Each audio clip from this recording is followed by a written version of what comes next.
Guten Morgen, liebe Scooterfreunde, herzlich willkommen zu einem neuen Video. Alle, die meinen Kanal schon länger schauen, die wissen, dass ich ja einige Umbauprojekte mit dem Cafe Racer 69 in Berlin gemacht habe. Da war eine Weile Pause, hat einen guten Grund gehabt.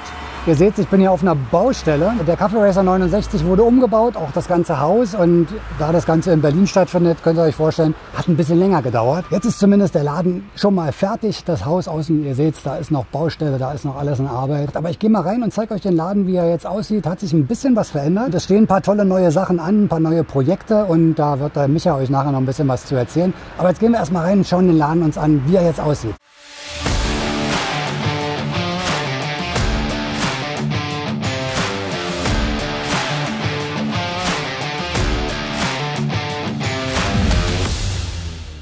Das ist jetzt der neue Laden vom Cafe Racer 69 in Berlin. Da ist Carola, die kennt das schon von den letzten Videos. Hi. Die war ja öfter mit dabei bei verschiedenen Themen, die wir schon gefilmt haben. Ja, es ist viel passiert, ja, Carola. Hat eine Weile auch gedauert.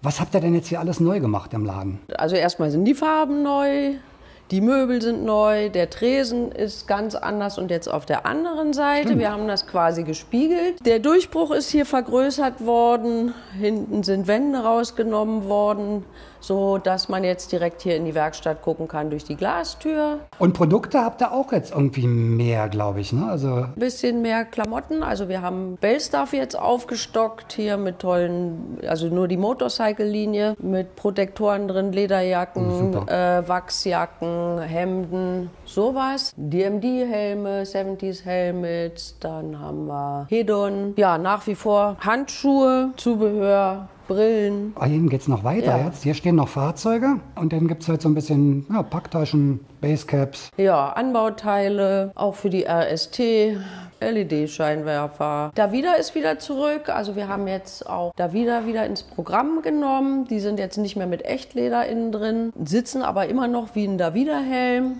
Da gibt es ja auch viele, die sich immer wieder so einen Helm kaufen. Dann haben wir ein paar Sachen von Root Riders, das ist auch eine italienische Firma.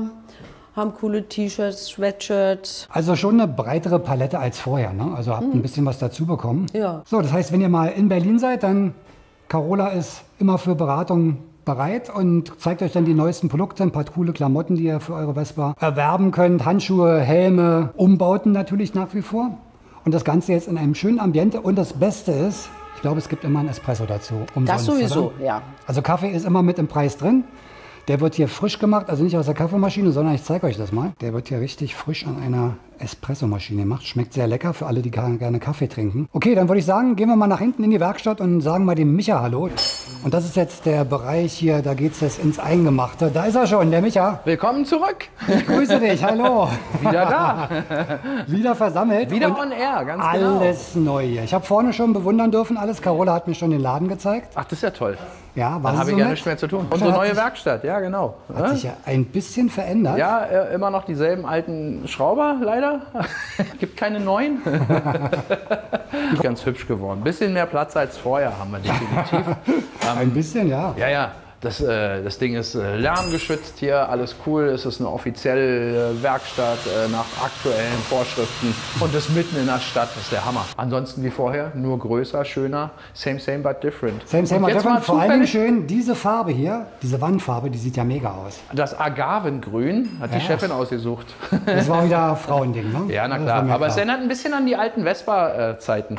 Ja, ist cool. Metallizo Verde.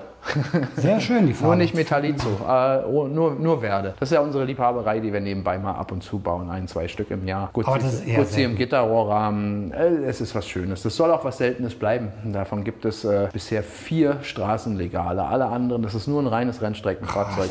Genau, reines Rennen. Gibt keine Guzzi im Gitterrohrrahmen. Sowas gibt es normalerweise nicht. Dieser Gitterrohrrahmen ist in der Geometrie dem Weltmeisterrahmen von 2009 oder 10 von Casey Stoner nachempfunden. Casey ist der Teamchef von Casey Stoner seinerzeit, war Testfahrer und Teamchef, hat den Rahmen mitentwickelt, ist einer der ältesten Guzzi-Händlers in Parma und hat dieses Rahmenkit dann übernommen für diese Einarmschwingenantriebe von Guzzi, die heißen Kark-Antriebe. Und das ist ein reines Rennstreckengerät.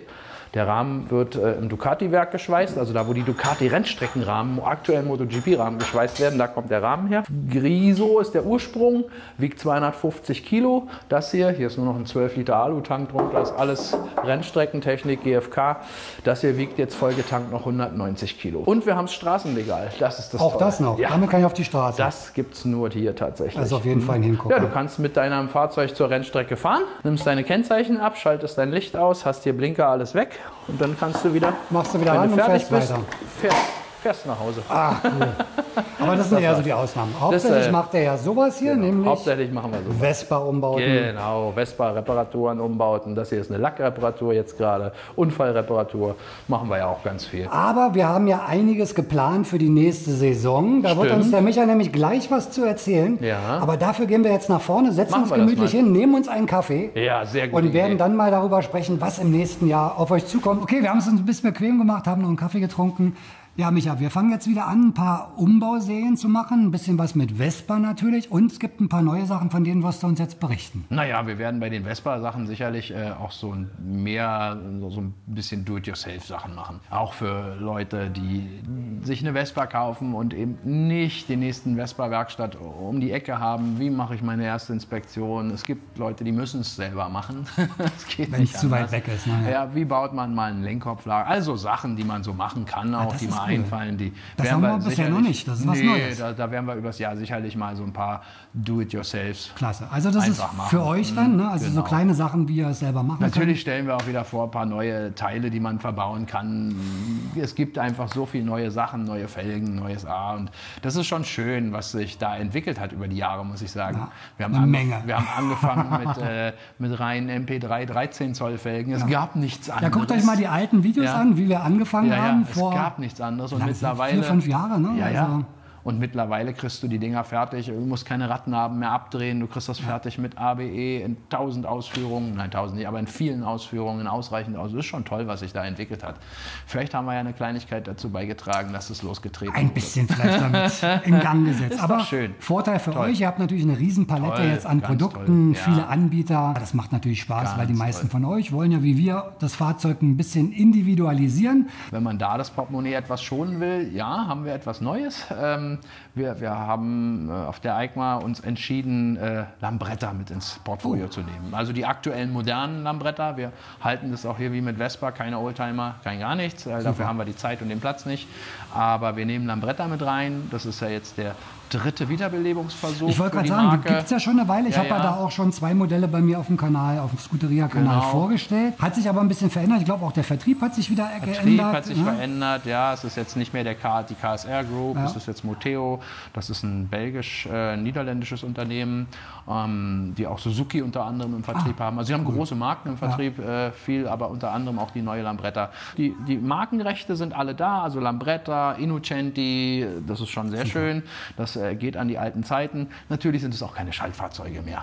Es sind Automatikfahrzeuge. Aber so ein bisschen der Retro-Style Aber der ist schon noch Retro-Style ist da. Ne? Es ist wie die Vespa ein Metallfahrzeug. Das finde ich auch sehr schön. Also es hat natürlich Kunststoffanbauteile. Innenverkleidungen bei der Vespa sind ja Kunststoff. Aber der Rahmen ist ja ein Metallrahmen. Und das haben wir bei Lambretta nach wie vor so. Und also auch so. Und das macht insgesamt einen sehr soliden, hübschen, verarbeiteten Eindruck. Natürlich ist es nicht die alte Lambretta aus Mailand.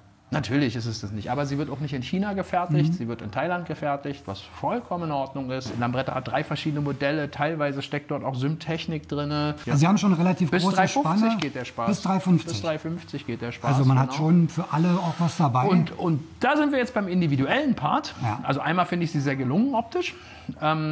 Es gibt ja noch Mitbewerber, die das auch versuchen, also die Original-Lambretta nachzuweisen. Zum Beispiel, die habe ich auch mal vorgestellt. Ne? Das hier hat schon eine andere Qualität, definitiv. Kostet auch so ähnlich wie die Vespa fast. Ja. Das ist das, aber zur Individualität kann man sagen, sie fährt sich sehr schön, ich bin damit schon gefahren, alles cool. Du hast sofort ein Fahrzeug, was kein anderer hat.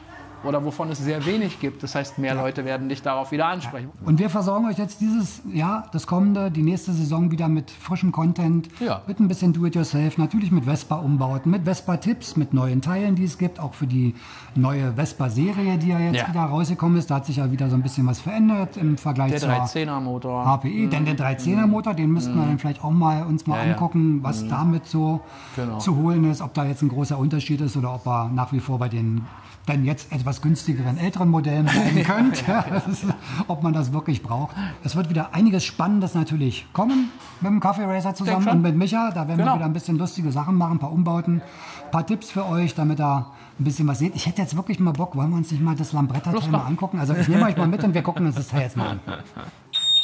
Oh, Hilfe, war das laut. Ich habe einen Schreck gekriegt. Ja, also das Ding, das macht auch nur dieses Modell, aber die anderen kommen, wie gesagt, im Januar, nach Weihnachten, Neujahr, wenn das alles durch ist, kommen die anderen Modelle. Das hier ist jetzt dieses 300er Modell und das ist auch das, was am futuristischsten designt ist. Die gibt es seit letztem Jahr erst und hier hat die sich gedacht, wir versuchen mal eine Lambretta im Shape in die Neuzeit, also in die Jetztzeit zu portieren. So würde ich das interpretieren. Und Mix, und ich finde, das ist etwas, das hat sich Vespa bisher noch nicht getraut. Ja, da ich sage nicht, dass das eine besser oder schlechter ist, aber das hat sich Vespa noch nicht getraut. Es ist ja tatsächlich so, dass selbst die GTS versucht ja immer noch an die Lampe unten 1946 anzudocken.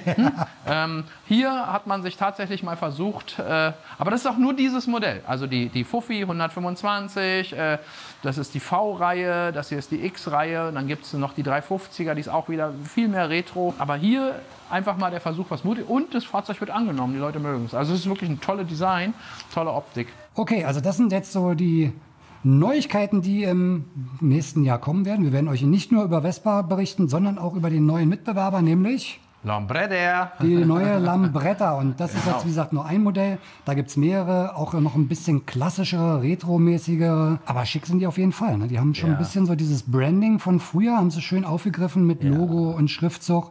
Aber dazu jetzt mehr in den nächsten Videos. Da werden wir euch das Fahrzeug natürlich nochmal genau vorstellen, mit allen Details, mit technischen Daten, mit Ausstattung. Dann später nach Testfahrten, die wir sicherlich auch machen werden. Ja, selbstverständlich. Also, würde ich ganz gerne machen. Und Testfahrten, das machen wir. Genau. Das machen wir. Wir haben die nachher dann im nächsten Jahr, also zum Frühjahr, wenn das Wetter sich bessert, haben wir die auch alle als Probefahrer da. Ah, das ist interessant. Alle. Die 125er, die 350er, die 300er, alle sind zum Probefahren da auch. Super. Ja, klar. Man sieht schon überall so ein bisschen, ist nicht nur noch Vespa, hier ist jetzt schon, The Way of Lambretta ist schon eingekehrt hier. Ja, gehört dazu. Freuen wir uns sehr, ist mal was Spannendes. Finde ich auch. Ja, also haben wir auf jeden Fall dann die Möglichkeit, mal neben Vespa uns mal andere Sachen anzugucken. Ja, so soll es auch sein. So, jetzt habt ihr einen kleinen Vorgeschmack bekommen, was in der nächsten Saison kommt. Eine ganze Menge wieder an spannenden, interessanten Sachen. Hoffe ich. Von Vespa, von Do-It-Yourself, von Lambretta jetzt auch mit allen Modellen. Also alle Retro-Freunde, schnell den Abo-Knopf drücken, weil das wird, kann spannend werden. In der nächsten Saison wird es interessant und spannend und wir haben ja jetzt lange Pause gehabt, von daher auch viele Ideen natürlich, was wir euch da präsentieren können und zeigen können. Ich freue mich schon drauf. Jetzt müssen wir noch Weihnachten und Silvester hinter uns bringen und dann geht es in der nächsten Saison, wenn dann im Januar das schöne Wetter wieder losgeht. Genau. Starten wir wieder durch. Genau. Super. So dann machen wir das. Danke ich euch fürs Zuschauen heute. Ich euch auch. Und wir sehen uns beim nächsten Mal. Macht's gut. Bis dann. Guten Rutsch. Und ciao. Ciao.